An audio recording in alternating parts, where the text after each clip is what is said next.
So in the past few days, DJI released three new products.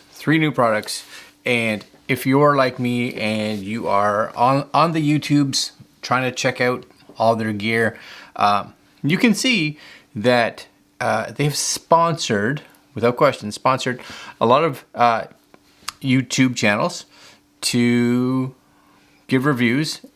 And I kind of want to see praise their products. Not to say that their products are not good, but I think really pump them up more so than they are. And I've been watching a lot of videos in the last week or two in regards to them that have shown some problems, some issues, some concerns that I thought were good. And you can really tell from those that bought the product themselves versus those that didn't. Now, I actually reached out to DJI to see if I could get one of the Actions, the new Actions or the new mics, so that I could test them. But they said no.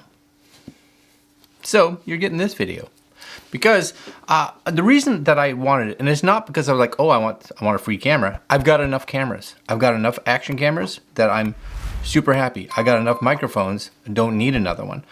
So I wanted you guys to see it because my question was, and we see this all the time, they're like, oh, look at all these cool new features. Look at all these cool new bells and whistles.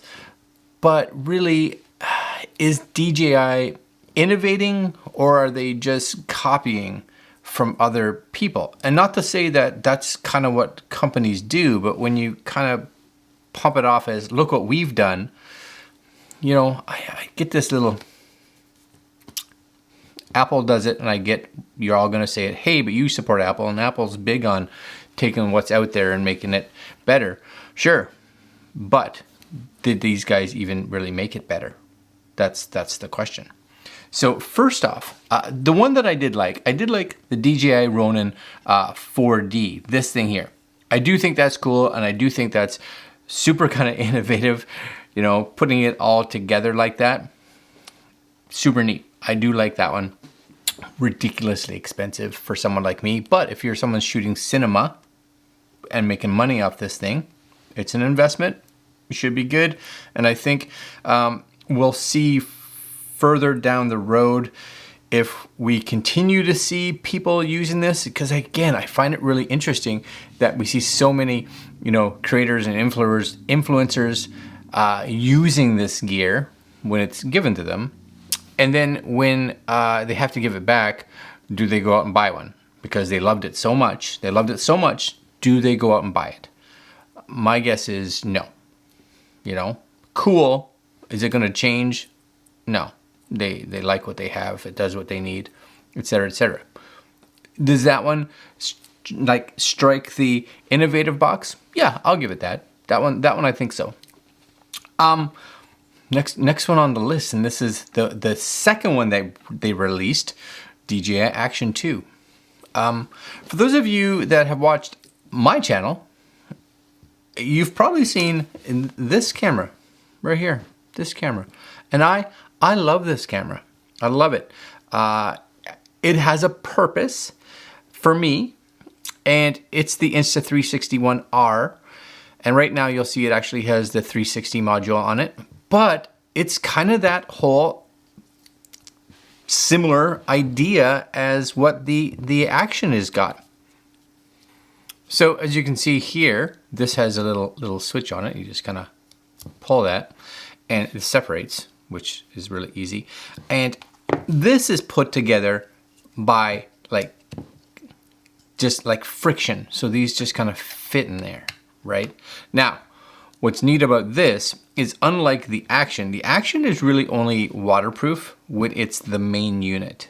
When you start adding stuff to it, you lose a bit of that waterproofing. This is kind of the opposite. Whereas if I had this by itself, it really does nothing. If I had this by itself, it really does nothing, right? So this has to go together, and then this has to mount to the battery, which simply just line these up, and you're good to go. Simple. But this costs less monies than the new Action. And you'll be saying, but it's a 360 camera. Yeah, and a 4K camera. You get both. Right now, it's like US $400, I think it's $419. So that comes with a 4K camera, comes with a 360 camera, comes with a screen, comes with a fairly large battery, right? Versus DJI, what do they want for the whole kit and caboodle? $519 US. And this one here, see, this is the Insta360 One here, which again, fantastic. You're looking at the twin edition, $479. Sorry, close in price, but you get 2 setups. And the 360 camera, I love it. I absolutely love it. And so if I had the choice between the new Osmo Action and this one, without question, this one. Yeah, sure. The Action has a magnet. I can get one for that. I can buy a housing. I don't believe, as of now, I don't believe the Osmo Action 2 has a mic jack. That's a concern. This, it's like a $10 adapter that you plug into the USB-C port. And for those of you that have watched my like motorcycle riding videos, this is the camera that I use like 90% of the time, outside of when I'm testing other cameras, because it works like a charm. And you simply, again, when you want to switch them, it's just pop this off, right? Pop that off, figure out what you want. You're like, I want this one today. This is the camera I want today. So you're like, and I want it to face me. So you get it to face you. So you do that. And now you got an action camera. Put your battery on. It's fantastic. So fantastic. Right? All right. So we've learned that, in my opinion, again, I can't test. I don't know. I would choose that. I would choose that one. Right? Sure, it doesn't have all the high frame rates. And this is another thing that I have watched from watching other videos. The Action 2 has all kinds of crazy overheating issues. Yeah, like if it's stationary, somebody had said that like 4K 120 overheats in like 2 to 3 minutes, and like 4K 30, I think it was, overheated in like between 5 and 6 minutes. Like what? No, not stationary. Stationary, because you are going to naturally get extra cooling if you do action sports, like on a motorcycle, for instance. I have it here, so all the wind is blowing past it, which means that's going to help cool the device. I get that, but not everybody uses it for that. Those are really bad. And in Europe, in UK, there's a feature inside the Action 2 that allows you to, just like a lot of these 4K cameras, turn the heating kind of warning off so that it doesn't shut down. But in Europe, because of heat laws regarding surface temperatures, they had to disable that. So you get a camera that literally can run you like 3 to 6 minutes. Fantastic. Good job. That's awesome. I use this repeatedly, 20 minutes, half hour, longer. So win, I think. And again, there may be some features in the Action 2. I can't test it. I don't have it, right? That warrants it for you. And that's good, I guess, for you. Not for me. The other one here was this new fella, right? This is their new mic. And again, I've been looking at this being like, and everyone's like, whoa, look at this. I'm like, look at what? Look at what? Again, if they would have let me test it, send it, maybe there is a what. I don't know. But mics have been out for years now. That is really all we need. How much better do we need? And it's not as if this one's cheap. Reserve it now, right?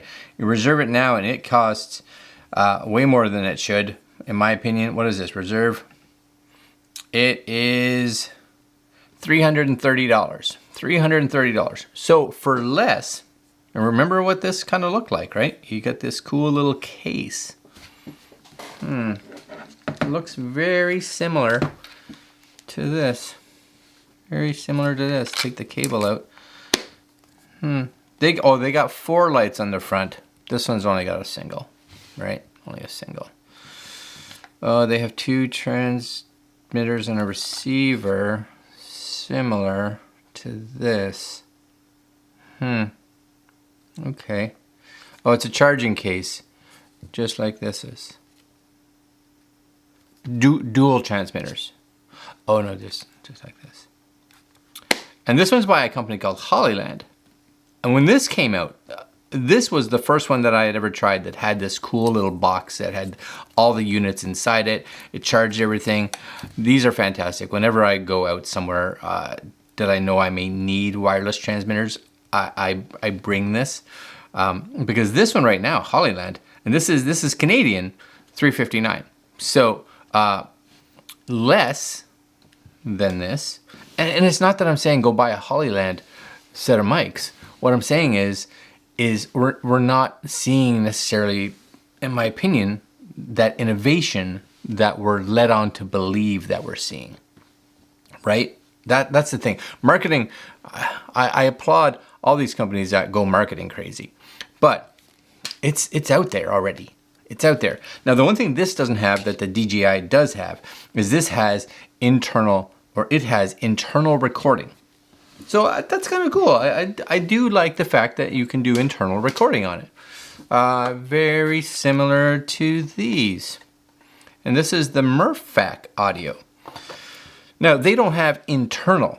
They don't have a built-in internal like little drive, because who wants to get back and you realize these are dead and you now have to transfer off of these? You're in the field, you want to transfer, or you filled it up. Now what?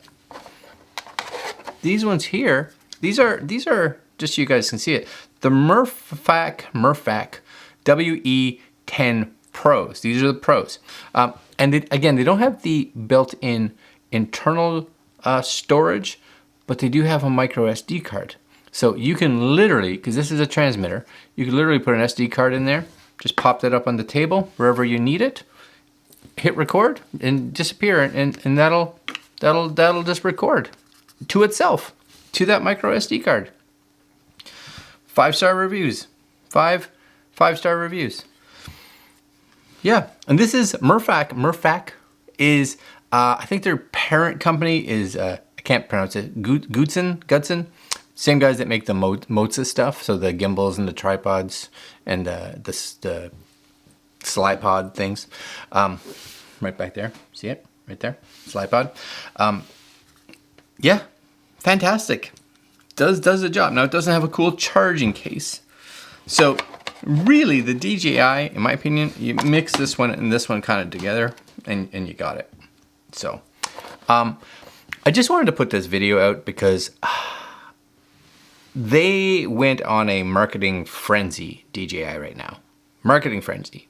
They did. Whoosh, flood the market. And if you were to look up, like, I'll go here. I'll do this right while we're sitting here.